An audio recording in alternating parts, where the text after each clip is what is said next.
Vprašanja, ki zahtevajo odgovore. Vroči mikrofon.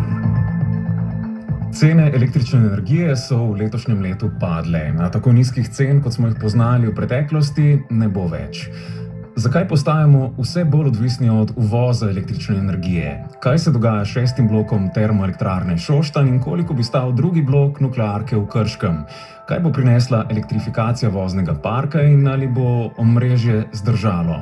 Gorazd Strečnik je pred mikrofon povabil direktorja sistemskega operaterja elektroenergetskega sistema Slovenije, družbe Eles, Aleksandra Mervarja.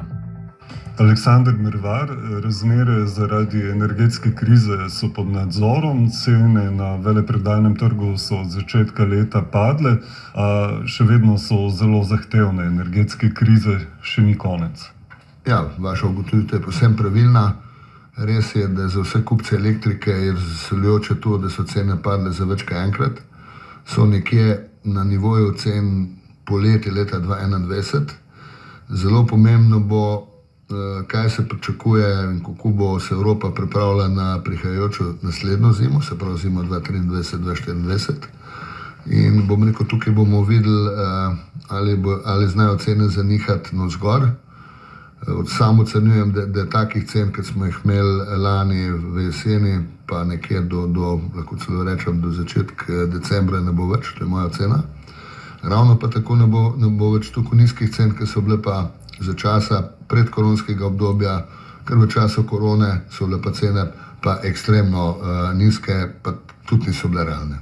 Toda poslovne odjemalce pozivate, da izkoristijo trenutne razmere za izvedbo delnega nakupa energije za več let naprej. Ali to pomeni, da se pričakuje vseeno nek dvig spet?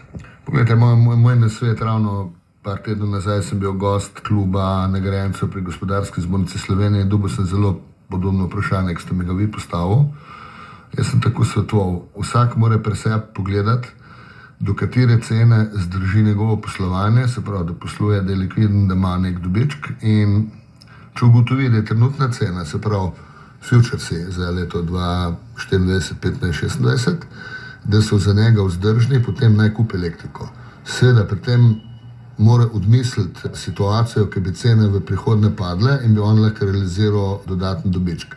Ker kaj je bil glavni problem lansko leto? Marsikdo je pričakoval, da bojo cene padle, pa niso in so bili za tega probleme. Zato kupite, če zdržite.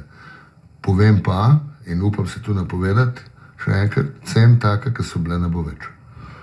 Te podražitve so težko razumljive. Cene se oblikujejo glede na marginalnega proizvajalca, to je proizvajalca z najvišjimi stroški. Ja, treba je pa poznati trgovanje z elektriko. Naprimer, slovenski proizvajalci so v letu 2021 za leto 2022 prodali večino svoje elektrike po zelo nizkih cenah. Vendar glede na to, da je Slovenija uvozno odvisna in to praktično je bila v letu 2022 skoraj v vseh urah leta, je treba to elektriko voziti. Vemo pa, kakšne so bile cene na recimo referenčnih borzah. Za nas so predvsem ključni dve borzi, borza v Budimpešti, Hupex, in pa borza Leipzig, seveda imamo tudi domačo borzo. Tako da zaradi tega je tudi lahko Evropska komisija, nenazadnje tudi naša vlada, sprejela določene ukrepe, s katerim je obdavčila na nek način pretirane ekstra, bom rekel, visoke cene, posledično ekstra dobičke. Ampak zakaj je sistem orientiran na marginalne proizvajalce? Poglejte, to so pač tržni običaji. Tudi pri vseh drugih proizvodih, jaz enkrat v enem svojem intervjuju govoril, ali poznate koga iz realnega sektorja, ki proizvaja X proizvod in je na trgu cena skočila za 3-krat, a bo on prodajal po ceni, ki je bila prej. Ne bo, prodajal bo potem 3-krat višji, tako se je dogodilo pri elektriki.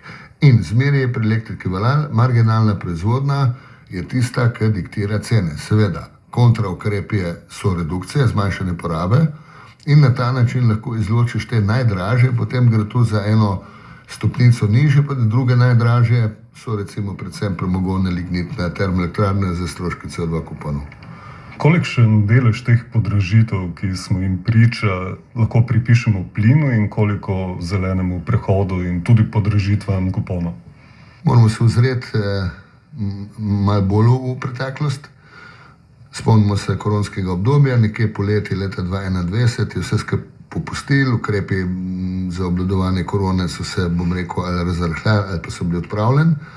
Bili smo priča povečani gospodarski rasti. V obdobju zadnjih 4 let je predvsem Nemčija in še nekatere države članice Evropske unije so precej svojih klasičnih pasovnih elektrarn, premogovnih, lignitnih, tudi kakšno nuklearko, so ugasli.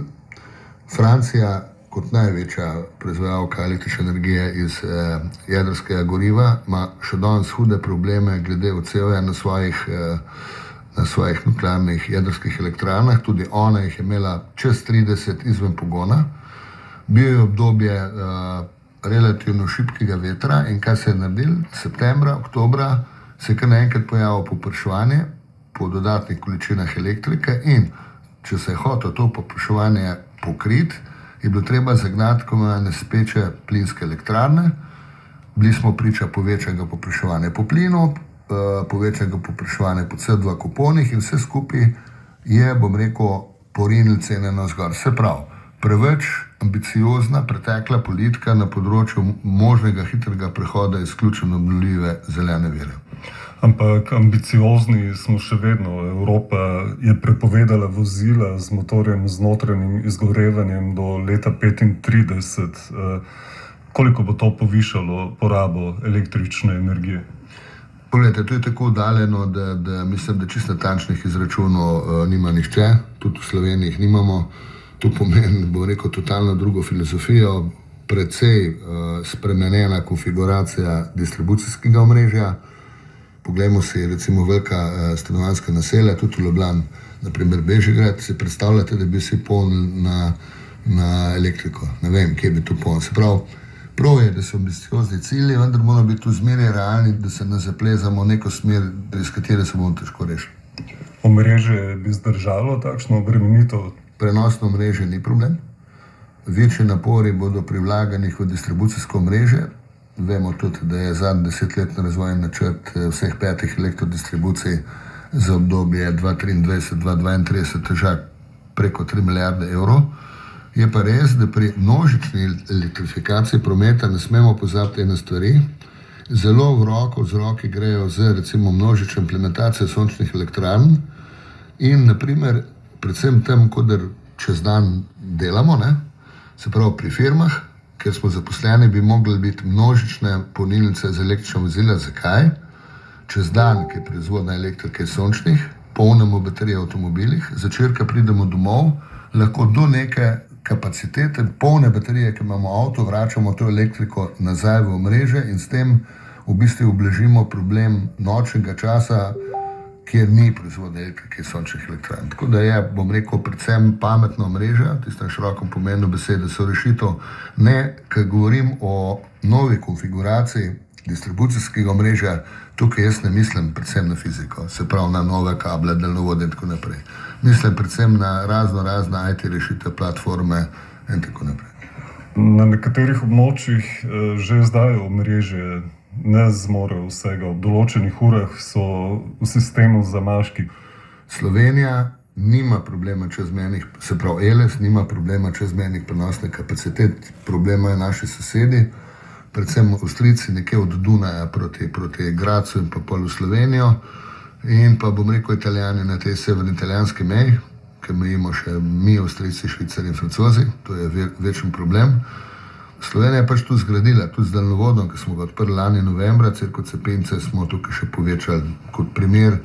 Ta daljnovod ima nominalno moč, prenosno kapaciteto 2600 MW.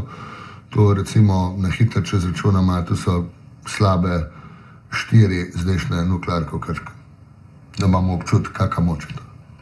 Prej ste omenili uvozno odvisnost, približno tretjino elektrike že uvažamo. Oktobra, ko nista delovala jedrska elektrarna in TEŠ6, je Slovenija bila več kot 56% odvisna od uvoza.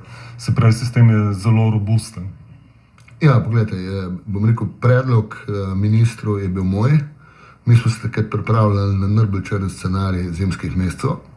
Zvedeli smo, ali pa zvedel sem, da praktično Termoelektrarna Šoštanj ne razpolaga z omembe vrednimi količinami lignita. Zraven se je dogodil še stebrni udar v premogovniku Velenje in so bile napovedi zelo črnoglede. Po drugi strani smo mi lani, smo lani zaključili tudi en evropski mednarodni projekt Synchrogrid in bom rekel, tam moj predlog ministru Kumru je bil, da po ene strani naredimo zaloge lignita, če bi bil, bom rekel, pozim, dejansko bi prišli do črnega scenarija. Drugič sem pa hotel stestirati prenosno mreže, ali lahko mi s temi novimi napravami, ki smo jih ugradili, obvladujemo napetostne profile v prenosnem mrežu. Vi ste omenili malo čez 50, so bile ure, ki smo bili 95% vozno odvisni in sistem je deloval brezhibno. Zdaj, da ne bi kdo se zanašal, da je to, da sploh ni problem, da lahko važamo, kakor hočemo, seveda mi lahko važamo takrat, kadar je normalno stanje na trgi z elektriko v Evropi. Če pa pride do kriznih razmer, recimo visokih temperatur polet ali pa recimo zelo mrzle zime, potem pa običajno malo tam, vse evropski trg z elektriko zaškripa in vprašanje je možno v določenih urah voziti to, kar potrebuješ. Prej ste omenili pomanjkanje lignita, to ne bi smelo biti presenečenje. No, mislim, da sem bil jaz kar prvi v Sloveniji, ker sem aprila 2009 napisal eno ekspertizo, mislim, da je imela 81 listov, ker sem zelo jasno napisal, da je blok prevelik in glavno moj pomislek je bil ravno količina lignita. Zdaj samo za ta blok in da blok 5 ne obratuje več, se vsem pričakovali, da bo premogovnik Velenje sposoben letno nakopati tam 3,1 do 3,3 milijona ton, lignita pri povprečni kalorični vrednosti 11, ne pa 2,5. Morate vedeti, da tako nizki izkop lignita pomeni pritisk na stroškovne cene izkopanega lignita, po drugi strani pa tako mehna proizvodnja v Tešu pomeni pritisk fiksnih stroškov na ceno elektrike in oboje skupaj da na koncu zelo, zelo visoko stroškovno ceno proizvedene elektrike iz Teša. Menite, da je leto 36 realno za delovanje Teša ali bo moral ugasniti prej, če ne zaradi okoljskih, zaradi ekonomskih razlogov? No, blok 6 je vrhunska tehnologija. Vrhunska in v bistvu dokler imaš lignit in dokler proizvajaš elektriko, katere stroškovna cena je recimo, bom rekel, niže, kot variabilni stroški proizvedene električne energije so niže, kot so tržne cene, se splača z njim obratovati.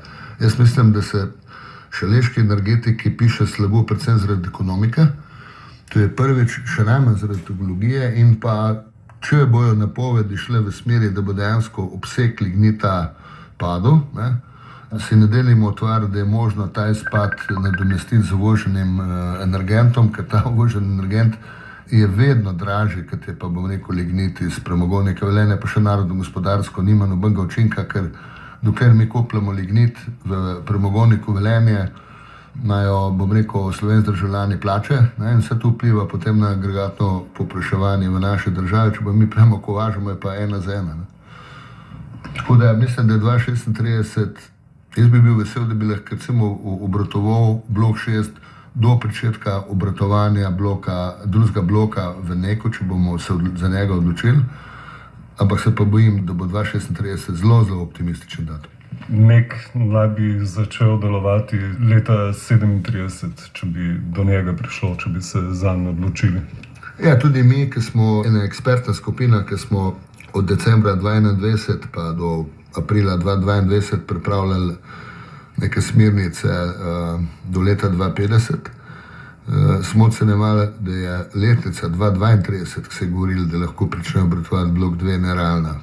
Tako da na nek način zastopam sedanjega ministra, ki je povedal, da ne razpolaga z nekimi realnimi podatki, tu se z njim strinjam, jaz sem videl predinvesticijsko zasnovo, jo bo treba kar malo popraviti, predvsem pa biti realen in nekje do 2036, 2037, 2038, moramo pa spet vedeti eno stvar. Dogodila se je renesansa jedrske tehnologije. Cene tehnologije so šle gor. Število projektnih skupin na svetu za izgradnjo novih nukleark je omejeno. In to je lahko velika nevarnost za slovenski projekt, če se bomo za njega odločili. Opozicija vladi očita zavlačevanje glede NEK 2, hkrati pa vemo, Krško je na potresni prelomnici, vidimo tudi v Zaporožju.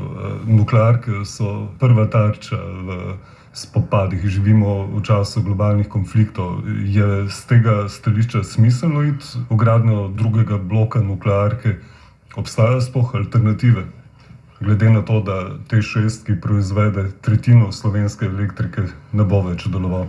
Povedajte, ne vemo, kaj bo naprimer čez 15 let. Ne? V tem momentu z tehnologijo, se pravi z proizvodnjo elektrike iz obnovljivih virov, vetra in sonca, ne moremo nadomestiti klasične vire. Zakaj ne? Zaradi tega, ker niso razviti, niti tisto, kar je razvito, ni v zadostni količini in je, bom rekel, pošastno drago. Govorim o hranilnikih, govorim o elektrolizah, pretvorbe viškov električne energije v zelene vodike, potem kasnejšo uporabo.